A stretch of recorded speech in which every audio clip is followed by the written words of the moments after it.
Hey everybody, Gabby here, and welcome to today's episode of A Battle a Day. Now, for those of you who don't know, I was one of the commentators for the women's tournament over this past weekend, and as a result, I really want to take some time and showcase some of the teams that did well in that tournament. So for today's video, we are going to be featuring a team built by slashfik and Galactic Squids. Shout outs to them as they are members of the community as well, which is pretty cool. But yeah, it's called A Cat in Time, and as you can see, it features a Telepathy Dialga along with some old friends, let's say.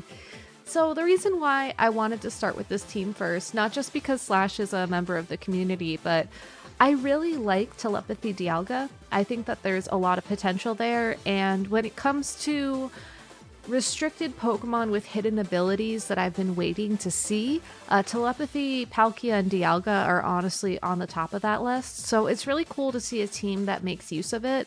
As you can see, we have a Zapdos, a Landorus, and a Hatterene on the team, and all three of those Pokemon know moves that take advantage of telepathy, which is pretty hype.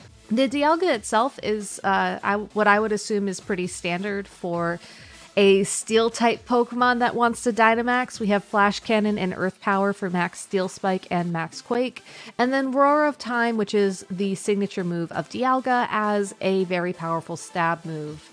Trick Room to set up Trick Room, but also to act as Max Guard. And it's holding an Animate Orb, which is its signature item, which was banned for like a very long time and isn't banned anymore. Next we have Hatterene and Liepard, and I want to talk about the two of them together because I feel like they're just kind of a pair. But you can lead Hatterene with Liepard to set up Trick Room via Copycat and Gigantamax. So you basically copycat the Trick Room as Max Guard, and because Copycat copies the base move and not the Dynamax move in this case, it'll go ahead and copy Trick Room and get that set up prior to any of the other Pokemon on the field moving, which is pretty cool. Misty Explosion for more firepower off of Hatterene. Expanding Force and Mystical Fire as well are pretty great. Other than the Misty Explosion over Dazzling Gleam, this is pretty much the standard Hatterene set that my community's been clustered around for a while. And similarly, the Liepard as well. You know, Snarl, Fake Tears, Fake Out with a Focus Sash are all pretty common. If you're curious about why it's Pixie Plate, it's because the Pixie Plate will give you approximately the same boost as a Life Orb for your Misty Explosion. Though, having played with this team a bit last night, I might have used Expert Belt instead of Pixie Plate, just because when Hatterene is done Dynamaxing, I really do hesitate to press the Misty Explosion button. So, you know. There's that. Saltfest Landorus with some decent coverage moves. I think that's pretty standard, at least for an Assaultfest Landorus. Life Orb Zapdos with Static. I love this. Also has Discharge and Thunder to take advantage of the multiple Pokemon it can discharge next to, but also take advantage of the rain that Kyogre brings and get some more oomph out of those electric attacks with the Thunder.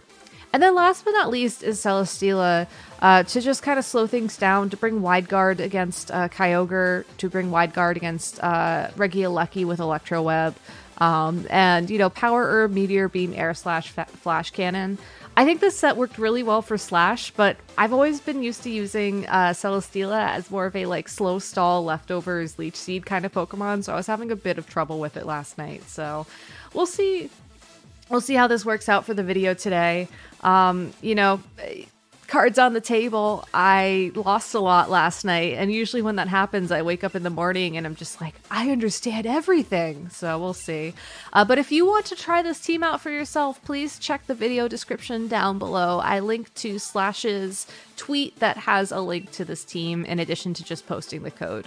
So it's, like I said, it's a lot of fun. Slash got top 16 in the tournament with this, and yeah, it was a really well finish. I was sad that I didn't have a chance to watch any of their games live, but they do have all the VODs up on their Twitch channel.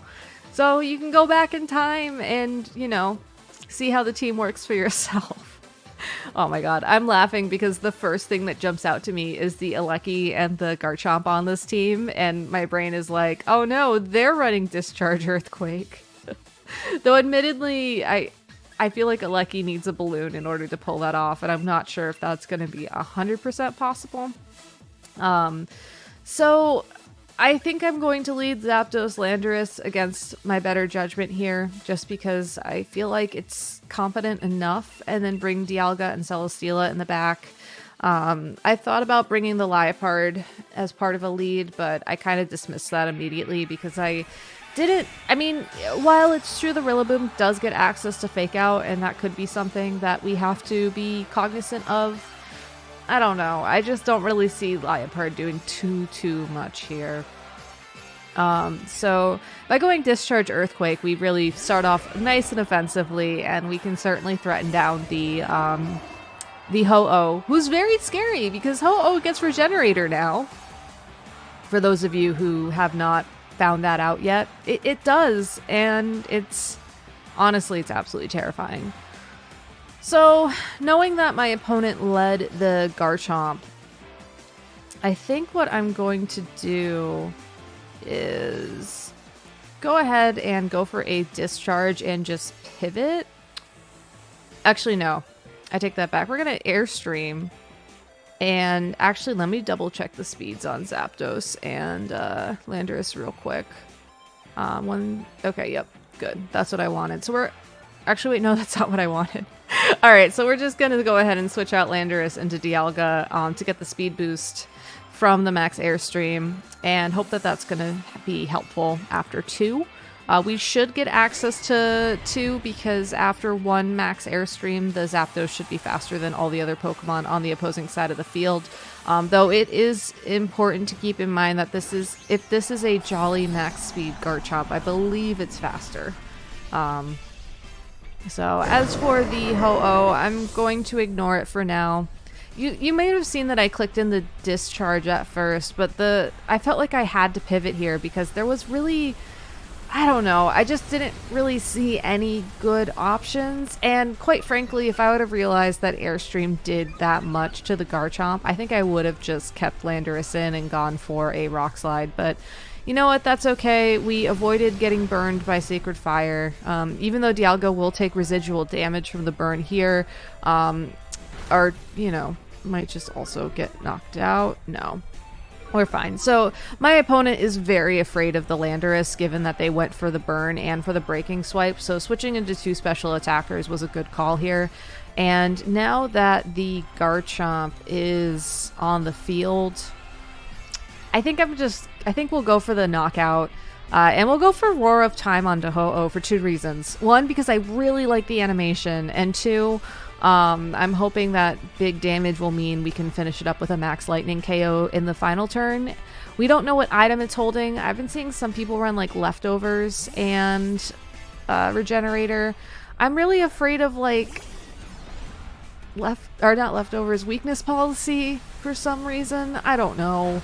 I feel like I've just been running into Weakness Policy in bizarre places at this point, so I will continue to be afraid. And even though my opponent did pivot into their Regieleki, I'm still not too concerned. But yeah, see, isn't that a cool animation? And it does big damage, and it's great. It's great. Okay, you just really want Dialga gone. Huh, why do you want Dialga gone? That is an interesting question. Here's another interesting question that I actually really want to see is whether or not a +3 speed Dialga can outspeed Regieleki. Unfortunately, we won't get to verify that until next turn, but I am curious. Okay, so we get the KO on Garchomp. That's great. I actually was more afraid of the Ho-Oh at this point. So that was why I switched up the targeting there. I figured that Regieleki would get KO'd by anything at this point, and given that we do have Landorus in the back, and given that most Regieleki don't know any attacks that aren't electric type, it just made sense to kind of switch the targeting there. So, yeah, really does not like Dialga. So, now we're going to enter a situation where Ho-Oh will have some of its health back. Approximately, like half of it with Regenerator? Oh no. Alright, we're just getting Lapras, okay. So in that case, Lapras is going to be the Pokemon that my opponent wants to Gigantamax, most likely. As long as the Regieleki is on the field as well. Actually, we can get rid of the Regieleki pretty easily this turn. So I'm gonna go ahead. You know what? Let's do the Discharge Earthquake thing. If only because we know we're going to activate the weakness policy on the Lapras if we do that.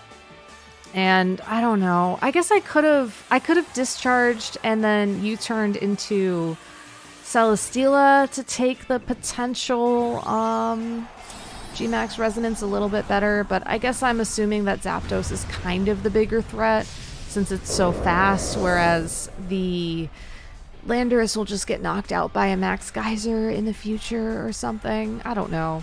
But at least with this way, we get, you know, the KO on Regieleki, we get decent damage onto the Lapras prior to the screens coming up from Resonance, and we get confirmation that there is no weakness policy. So that's good news all around, even though we are going to lose one Pokemon here. Hopefully not the Zapdos. Yeah. Hopefully not the Zapdos. We can just go ahead and do another attack the next turn, and yeah. Yeah, I think we're stuck continuing with Discharge, unfortunately, just because I don't really want to YOLO any Thunders, and I don't really see why my opponent would set up anything for me at this point. Alright, hold on, let me think through this real quick. Because we saw how much damage the Discharge did pre-screens, and really, if we Discharge, we're going to go into the Celesteela too, which isn't great. But if I go Thunder into the Lapras, and then Meteor Beam into Ho-Oh, yeah. I think that's it. I don't think there's anything the Ho-Oh can really do to threaten the Zapdos anyway, so we'll just, you know, keep burning through the Dynamax turns and hope that Celesteela takes that and doesn't get burned. It got burned. That's alright. I mean, Meteor Beam will still pick up the KO, and honestly, I might survive one turn of burn damage.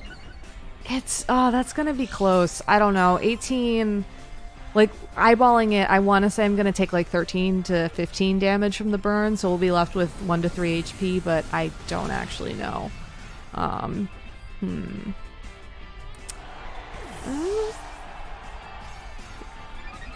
Come on, maybe one turn. All I'm asking is for one turn of an attack. Okay, so it did 12 HP worth of damage. Okay, so Lapras could go for another attack, another protect, but that's going to be a roll. And we're going to maximize how much damage we can do on the Lapras with Celesteela at +2 special, which means we're going for Flash Cannon. Also Thunder hit, so we just win. So, oh, that's exciting, actually. This is actually my first win with this team. See, I told you, I go to bed after like going on a losing streak. My brain just figures itself out subconsciously, and then things go better. So if you're ever on a losing streak, just remember, sleep and your subconscious are your friends. So on that note, I'm going to go ahead and call this a day. But thank you all so much for watching. I really do appreciate the support. If you like this channel, if you like the content that I'm creating, please don't forget to like this video, subscribe to my channel, and leave a comment down below. Maybe you watched the women's tournament and you listened to my amazing commentary. Or maybe you watched the women's tournament and didn't hear my commentary. Either way, I'm curious what y'all thought of the tournament and how things went. I'm really hoping to feature a ton of the teams that were posted after the top cut, and some of the Swiss rounds I think were posted as well, just because I think it's really neat, and yeah, I just think they're neat. So so yeah, thank you all so much for watching. Have a great day. Stay safe, stay happy, and I'll see you next time. Bye, everybody.